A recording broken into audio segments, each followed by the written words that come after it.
Now, right now, in Riverside County, there's a three-way fight going on between the Scientologists, some protesters, and the Riverside County Supervisors. And it's over repeated protests that people are making in front of the Scientology church in Hemet. And the protesters keep picketing. We're going to find out why. The Riverside County Supervisors briefly banned the protesters. They were going to make the move. They were going to be required to stay 50 feet from the property line of the massive Scientology campus, which is near Hemet. However, after approving the ordinance, they've decided to put it aside for now. They have actually decided that they are going to suspend the ordinance for now. That's the latest we have. What's really curious about this is Riverside County is where we were involved in major public protests against David Allen Dokich, who is that disturbed sex offender who they released into a residential neighborhood. And people were protesting right in front of the house where he'd been released. And joining us were Riverside County supervisors, including Jeff Stone. And Jeff Stone is the supervisor who's leading this ordinance to keep other people from protesting in front of Scientology. Now, why is it okay for all of us to protest Dokich, but it's not okay for other people to protest in front of the Scientology house? Why is Jeff Stone in favor of protests in one case and is trying to restrict protests in another case? Well, we're going to explore all this. We're going to talk protesters apparently show up about once a month outside Golden Era Productions, home to 500 Scientologists on Gilman Springs Road near Hemet. So let's talk about why they've been doing this, and then we'll get into the whole ordinance thing. We got Susan Elliott on the line here. Susan, are you there? Yes, I am. Hi.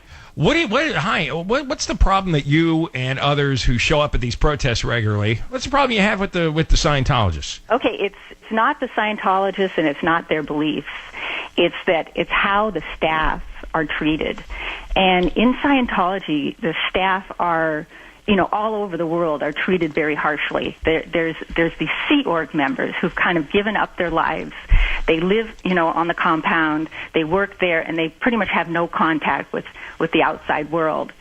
And apparently, as hard as people work all over the world, the worst conditions are right there in Hemet at this Golden Era. When you say staff, you're literally saying workers? Who are you talking about?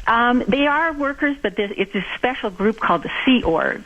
It came from L. Ron Hubbard, actually saw himself as a sailor, and he had a ship, and he lived on the ship, and he had these staff that worked for him, and they actually ran the ship, and that was the Sea Org members.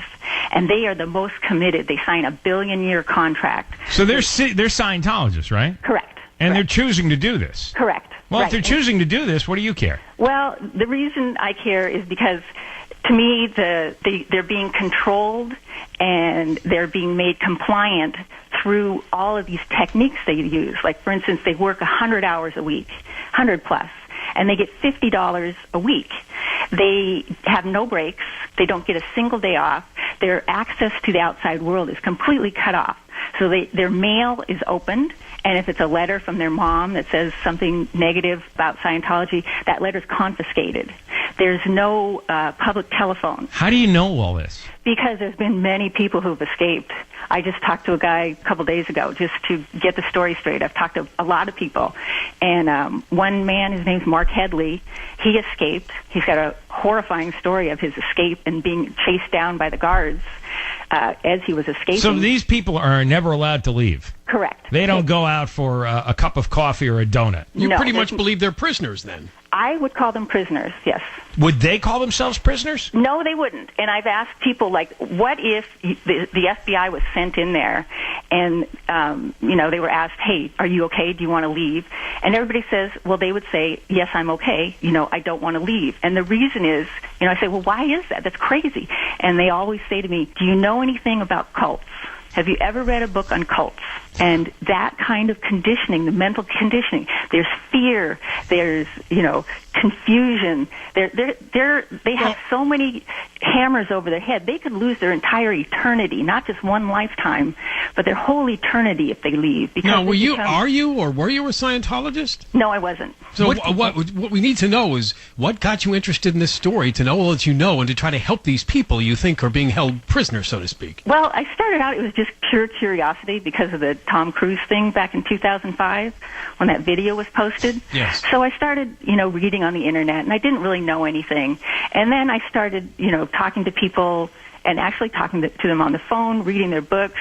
There's several books, I mean, including the Andrew Morton book that came out. He talks about gold base because that's where Tom Cruise and Nicole Kidman got their training. And in fact, supposedly Katie Holmes is there right now. I just read a thing in the entertainment news that she's there. Is she being rewired?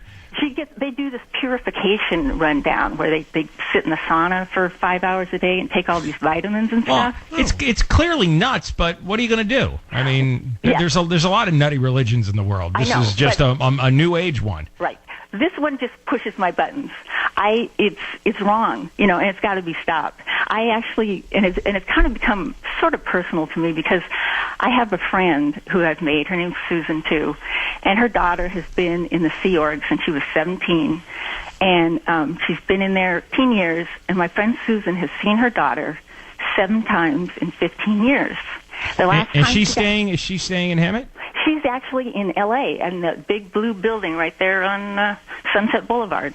And if there's this explains your interest then. Correct. I'm a mom, and you don't take a mother away from her daughter. She couldn't go home for Christmas. She couldn't even go to lunch with her daughter. Why do you think your friend's daughter was susceptible to this? I always wonder, what is it in the people who join and agree to have their lives taken over by a cult? There's people looking for spiritual enlightenment and stuff, and I'm not against that. I think that'd be great if you feel you're finding something that's helping you. It's just this particular girl, she was 17. I mean, I don't think you can make a choice like that. And I don't think she's happy. The last time my friend Susan talked to her, I mean, sorry, this just breaks my heart. She didn't get to go home for Christmas. And Susan had sent her a ticket to go home, and they canceled it. So, she had to stay. And, everybody was just in tears. So you believe that these are victims of a cult and you want to help them? I want to help this type of person. Now, if somebody wants to give up their life for their religion, of course they should be able to do that. But I don't think that their access to the outside world should be completely cut off. Well, this daughter of your friend is now 32 years old? Correct. How do you get a 32-year-old? I know. Out of a place like that, and how do you get anybody on the outside? I know. To help you. I mean, she's a grown woman now. Right, and it may be impossible because the more my friend fights, the more they turn her daughter against her. In fact, apparently the person themselves gets in trouble if the mom makes a stink and goes to the press or writes letters, then it's apparently hell then for the person. Well, you coming on our show, is that going to make life worse for her? I asked her if it was okay and to say, and she said, yeah. You asked your friend Susan? Of course. I've talked to her a lot. And now, are you a member of this group called Anonymous? I don't call myself anonymous because I was a critic before they came on, but this is a great group of people. They're amazing, and they've been fighting Scientology for a whole year. In fact, in February is the Anoniversary.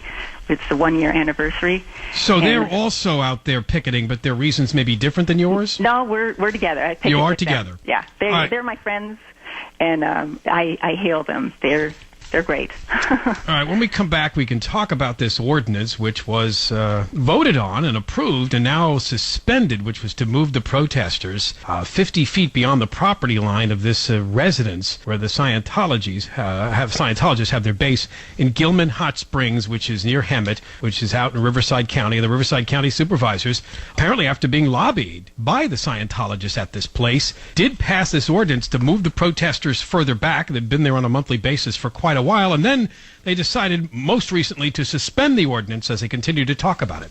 Our guest is Susan Elliott. That's coming up on the John and Ken Show. On